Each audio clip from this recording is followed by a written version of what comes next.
नमस्कार, मी मनोज भोर. नवराष्ट्र डिजिटलमध्ये आपल्या सर्वांचं स्वागत आहे.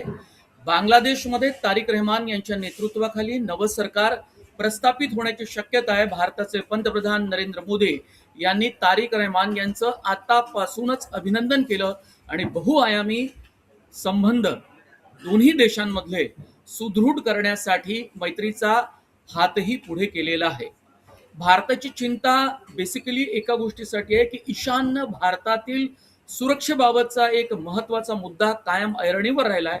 गेल्या 16 वर्षापासून शेख हसीना यांच्या राजवटीमध्ये भारताला दिलासा जरी मिळाला असला तरी तारिक रहमान पंतप्रधान झाल्यानंतर त्यांची भूमिका बांगलादेशची ही भारताबद्दल नेमकी काय असेल हा एक कळीचा मुद्दा आपल्या परराष्ट्र धोरणाशी संबंधित आहे. डॉक्टर शैलेंद्र देवळानकर आंतरराष्ट्रीय विषयाचे अभ्यासक आहेत.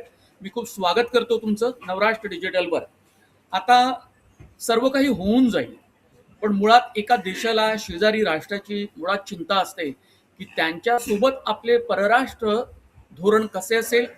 आणि जे 16 वर्षातले संबंध होते आणि शेख हसीना यांच्या राजवटीमध्ये एक दिलासा होता, कारण आपण बघितलं की अनुप चेतिया आणि अरविंद राजखुआ हे जे युनायटेड लिबरेशन फ्रंट ऑफ आसामचे नेते होते, त्या दोन्ही नेत्यांना बांगलादेशनं आश्रय दिला नव्हता. या दोन्ही नेत्यांना भारताला त्यांनी भारताला सोपवलं होतं आणि त्यामुळे शांततेची एक वाटचाल आणि एक नवी चर्चा भारताची या दोन नेत्यांसोबत होऊ शकलेली आहे. देवळांकर सर. मनोजजी, माझा आवाज आपल्यापर्यंत पोहोचतो अशी मी अपेक्षा करतो. आपल्या सगळ्या प्रेक्षकांना माझ्याकडनं नमस्कार. भारताच्या प्रामुख्याने बांगलादेशच्या संदर्भामध्ये 3 चिंता आहेत. त्यातली पहिली चिंता ही जे अल्पसंख्याक हिंदू बांधव बांगलादेशमध्ये आहेत आणि ज्यांची सुरक्षा ही भारतासाठी अतिशय महत्वपूर्ण आहे. मध्यंतरीच्या 1 वर्षाच्या काळामध्ये जेव्हा शेख हसीनांचं सरकार त्या ठिकाणी नव्हतं आणि मोहम्मद युनूस यांचं हंगामी सरकार होतं, त्यावेळेला तिथं धार्मिक मूलतत्ववादी गटांचा प्रभाव प्रचंड वाढलेला होता आणि अल्पसंख्याक हिंदूंवरती हिंसक हल्ले झालेले होते. काही वेळेला तर त्यांना जिवंत जाळण्यात आलं होतं, त्यांच्या मालमत्ता लुटण्यात आल्या होत्या. त्यामुळे त्यांची सुरक्षा भारताचा पहिला कन्सर्न आहे. भारताचा जो दुसरा अतिशय महत्वपूर्ण कन्सर्न आहे म्हणजे आपल्या ईशान्येकडची जी राज्य आहेत त्यामधल्या ज्या फुटीरतावादी चळवळी आहेत त्यांच्या नेत्यांना, त्यांच्या कार्यकर्त्यांना बांगलादेशमध्ये आश्रय दिला जात होता. त्यांना आर्थिक, नैतिक, त्याचप्रमाणे राजनैतिक देखील पाठिंबा हा बांगलादेशकडनं मिळत होता. त्यामुळे तो मिळणं हा एक आपल्यासाठीचा कन्सर्न आहे. आणि तिसरा, चीन आणि पाकिस्तानचा बांगलादेशवरचा प्रभाव, वाढता प्रभाव. या 3 कन्सर्नच्या दृष्टिकोनातून भारताला सातत्याने बांगलादेश बरोबर सुरळीत संबंध ठेवणं हे महत्वाचं होतं आणि ते 15 वर्ष झालं. मात्र BNPचं आता जे सरकार आलंय तारिक रहमान यांच्या नेतृत्वामधलं, तर हे सरकार दुसऱ्यांदा आलेलं आहे. यापूर्वी पण खालिदा जिया पंतप्रधान होत्या आणि 2000 ते 2005 या दरम्यान BNPचं पहिल्यांदा शासन आलेलं होतं. त्यावेळेला सुद्धा मात्र आपल्या चिंता वाढलेल्या होत्या, कारण त्यावेळेला बांगलादेशमध्ये जमाते इस्लामीचा प्रभाव वाढलेला होता. हुजी हरकत उल जिहाद सारख्या संघटनेचा प्रभाव वाढलेला होता आणि अनेक, जसा उल्लेख आपण केला की उल्फाच्या काही नेत्यांना तिथं आश्रय पण दिला गेलेला होता. त्यामुळे त्या इतिहासाची पुनरावृत्ती होऊ नये ही भारताची सगळ्यात मोठी चिंता आहे आणि त्या दृष्टिकोनातून भारताला येत्या काळामध्ये अलर्ट राहावं लागणार आहे. अगदी अगदी. आता बघा, तारिक रहमान हे खालिदा जिया यांचे पुत्र आहेत आणि 16 वर्ष युनायटेड किंगडम मध्ये निर्वासित म्हणून त्यांनी आयुष्य कंठलं आहे.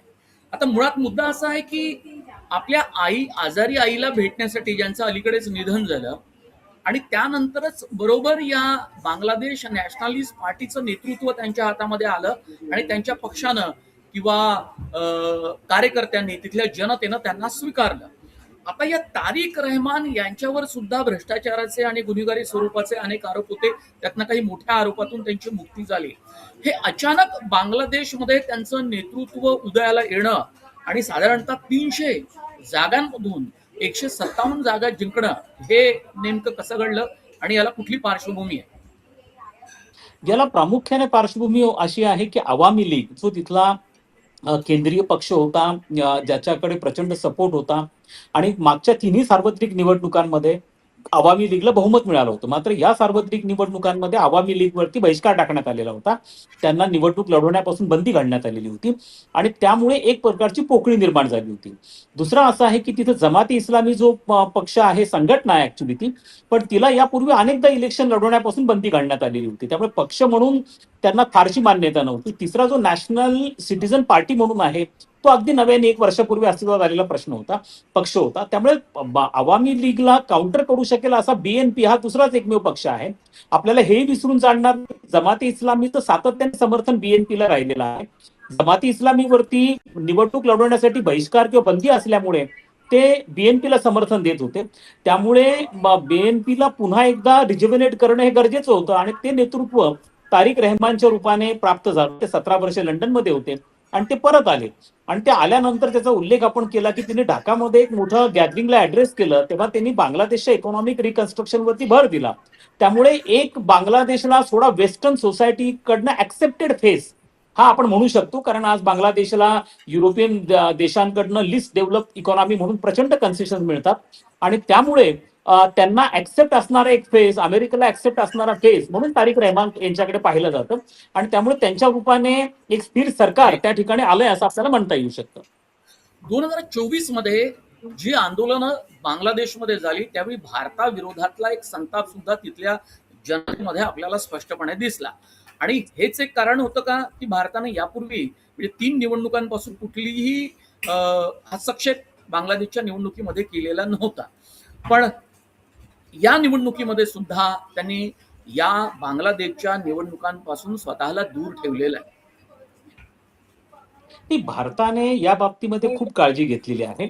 मात्र आपल्या शेजारच्या देशांमध्ये हा एक भाग होतो की आपली जॉग्राफिकल रचना दक्षिण आशियाची अशा प्रकारची आहे की त्याच्यामध्ये भारत हा एक खंडप्राय देश आहे आणि बाकीचे देश आकारमानाने अतिशय छोटे आहेत. त्यामुळे त्यांच्यामध्ये एक पद्धतीचा, ज्याला आपण म्हणतो की एक सायकोलॉजिकल फिअर, एक मानसशास्त्रीय भीती आहे की भारत कुठेतरी बिग ब्रदर म्हणून आपल्यामध्ये काहीतरी हस्तक्षेप करेल आणि ज्या ज्या वेळेला त्याकडे निवडणुका होतात, विशेष करून पाकिस्तानमध्ये असतील, नेपाळमध्ये असतील, श्रीलंकेमध्ये असतील, त्या त्या वेळेला भारताला खलनायक ठरवण्याचा प्रकार हा काही नेत्यांकडनं, पक्षाकडनं हा केला जातो, जो नेपाळमध्ये पण होतो, पाकिस्तानमध्ये पण होतो आणि यावेळेला बांगलादेशमध्ये पण झाला. म्हणजे बांगलादेशच्या समस्यांमध्ये प्रामुख्याने भारताला दोषी ठरवलं जाणं एक प्रकारे फॅशनच एक पद्धतीची झाली आहे आणि त्याच्या माध्यमातून लोकांचं समर्थन मिळवण्याचा प्रयत्न होतो. तिथं नॅशनलिस्ट पार्टी जी आहे, सिटीझन पार्टी, त्यांचे नेते जसं तो उस्मान हाडी म्हणून जो होता, ज्याची नंतर हत्या झाली, त्यांनी तर उघडपणे आपले जे नॉर्थ ईस्टर्न सिस्टर्स आहेत, 7 सिस्टर्स आहेत, त्यांना तोडणं आणि त्यांचं स्वतंत्र देश निर्माण करणं किंवा त्यांना बांगलादेशला कनेक्ट करून घेणं, फुटीरतावादी नेत्यांना आश्रय देणं ईशान्येकडच्या, असे उघड वक्तव्य केलेले होते. त्यामुळे भारताने देखील ह्या सगळ्या बाबतीमध्ये अजिबात प्रतिक्रिया दिलेली नाही. भारताने खूप स्ट्रॅटेजिक पेशन्स ज्याला म्हणतो आपण, ज्याला सॅगॅसिटी, स्ट्रॅटेजिक सॅगॅसिटी म्हणजे पावित्र्य राखून आपण या सगळ्यांपासून स्वतःला दूर ठेवलेलं होतं. भारताच्या दृष्टीने ज्या प्रामुख्याने चिंता आहेत की तिथं जर भारताने बांगलादेश बरोबरचे संबंध सुरळीत झाले नाहीत, तर शक्यता ही आहे की तिथं चीनचा आणखीन प्रभाव वाढेल. चीनने ऑलरेडी प्रपोज केलेलं आहे की भारत बांगलादेश सीमेवरती एक ड्रोनची फॅक्टरी किंवा कारखाना सुरू करण्याचा. पाकिस्तानने फायटर जेट्स, प्लेन्स हे बांगलादेशला ऑफर केलेले आहेत. अमेरिकेचा त्या ठिकाणी इंटरेस्ट वाढतो, कारण सेंट मार्टिन आयलंडवरती अमेरिकेला नॅव्हल बेस क्रिएट करायचा आहे. या सगळ्या गोष्टी पाहता भारत ह्या स्पर्धेतनं दूर राहू शकत नाहीये.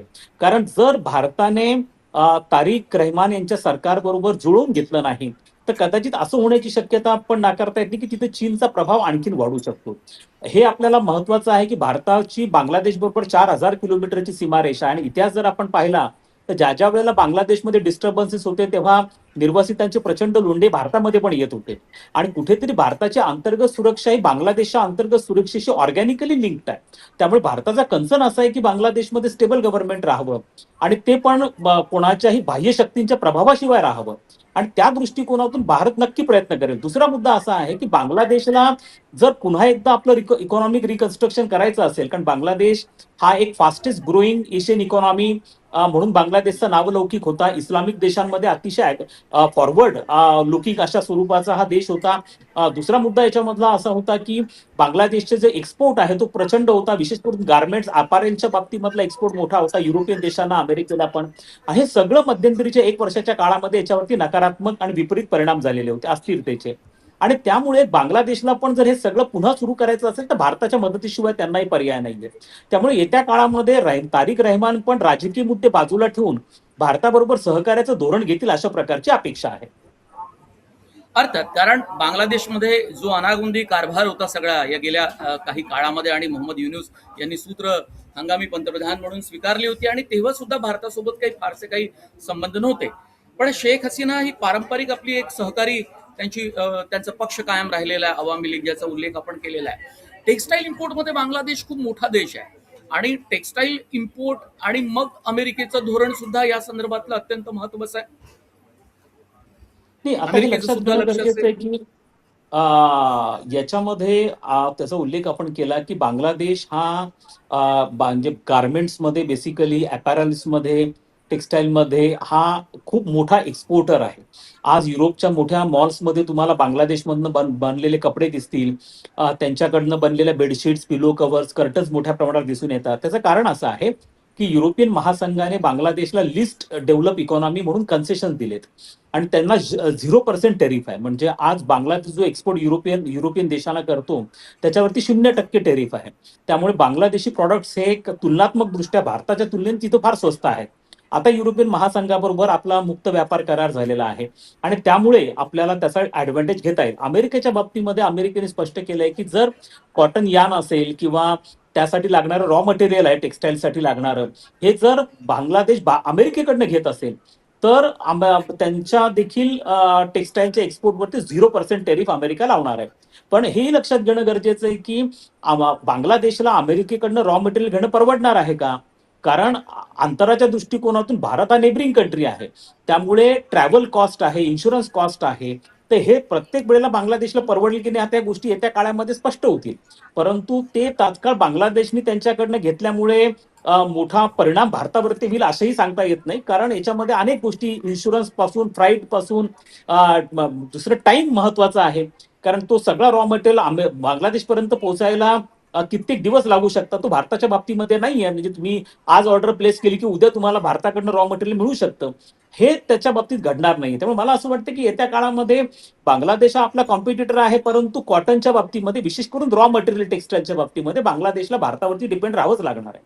चला, खूप धन्यवाद. नवं सरकार प्रस्थापित झाल्यानंतर त्यांची भूमिका नेमकी भारताबद्दलची काय राहते हे पाहणं महत्वाचं आहे, आणि त्यानंतर पुन्हा आपल्याला या मुद्द्यावरती चर्चा करता येईल. अर्थात बांगलादेशच्या निवडणुका, तिथे येणारं सरकार, तिथली आतापर्यंतची राजवट, नवं सरकार, नवं नेतृत्व, या सगळ्याच गोष्टी भारतासाठी अत्यंत महत्वाच्या आहे, कारण तो आपला अत्यंत महत्वाचा आणि शेजारी राष्ट्र आहे. ही चर्चा तुम्हाला कशी वाटली तुम्ही कमेंट बॉक्समध्ये जरूर कळवा. नवराष्ट्र डिजिटल हे आमचं चॅनल सबस्क्राईब करा. याशिवाय तुमची काही मतं असतील या संदर्भातली, या चर्चेबाबतची, ती सुद्धा नोंदवा. आणि आमचे सोशल मीडियावरचे सर्व हँडल, फेसबुक, इंस्टाग्राम आणि एक्स, हे सुद्धा फॉलो करा. खूप धन्यवाद. नमस्कार.